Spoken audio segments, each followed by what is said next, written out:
Sixième chakra, Ajna, troisième œil. Ajna signifie autorité, prise de conscience et connaissance intérieure directe de la réalité. Il est situé entre les sourcils.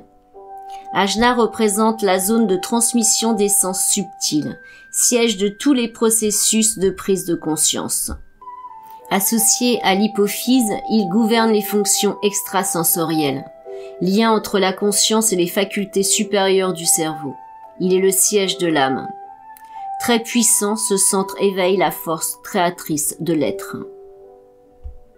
Les grands nadis, Ida et Pagala, croisent en Ajna. Ainsi, la physiologie de ce chakra est très complexe. Il gouverne tout le système endocrinien, l'intellect et la mémoire. C'est par le troisième œil que passe la force créatrice de la pensée, la force du verbe. Plus l'être évolue, plus il prend conscience de ce pouvoir créateur. Ce chakra n'est ouvert positivement que chez très peu de gens, car son ouverture va de pair avec une forte évolution de la conscience, et donc un gros travail de recherche spirituelle. Mais cette ouverture n'est pas nécessaire, et il peut fonctionner harmonieusement, être équilibré, malgré un faible développement. Clarté d'esprit, capacité de concentration, conscience de l'énergie, altruisme, intuition et prémonition font partie des qualités apportées par un développement harmonieux de ce chakra, ce qui améliore la vision intérieure, donnant accès à tous les plans subtils de la réalité. Dans le corps physique, il est représenté par le croisement des deux nerfs optiques dans notre cerveau, le chiasme optique. Ce centre contrôle le fonctionnement des deux glandes pituitaire et pinéale, qui se manifestent à l'intérieur de nous comme notre ego et super-ego.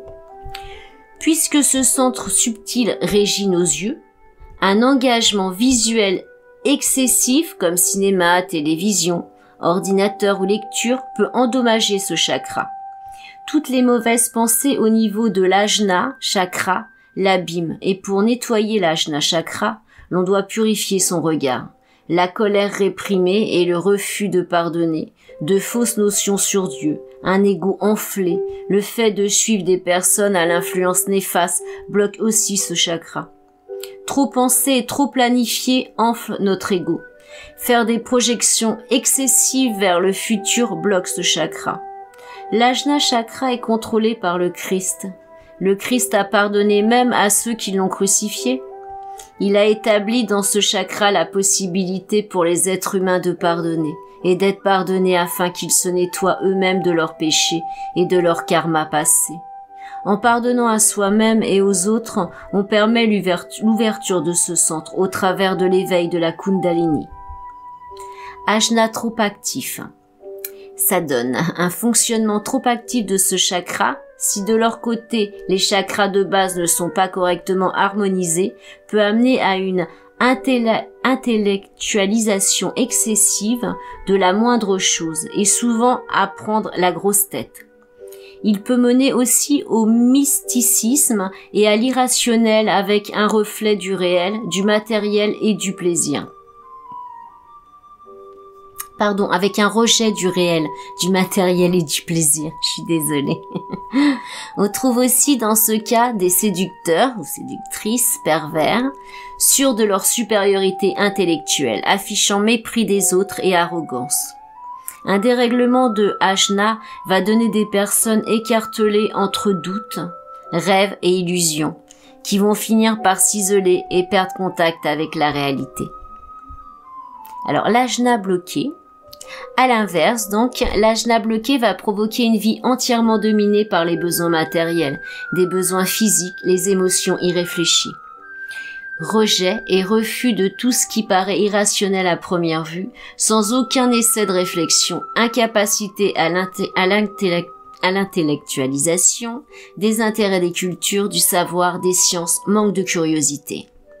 Refus des vérités spirituelles parce qu'elles paraissent basées sur l'imagination ou qu'elles sont des rêveries absurdes sans aucun intérêt.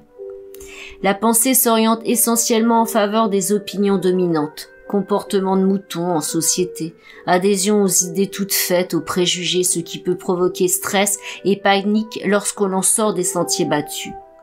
Insomnie, céphalée, migraine, maux de tête chroniques, troubles de la mémoire, surdité, sinusite, perturbation et de l'irrigation sanguine du cerveau, certaines tumeurs cérébrales, certaines douleurs cervicales et de la colonne vertébrale. Ajna joue un rôle fondamental dans toute la chimie du corps. Merci beaucoup de m'avoir écouté. Soyez bénis.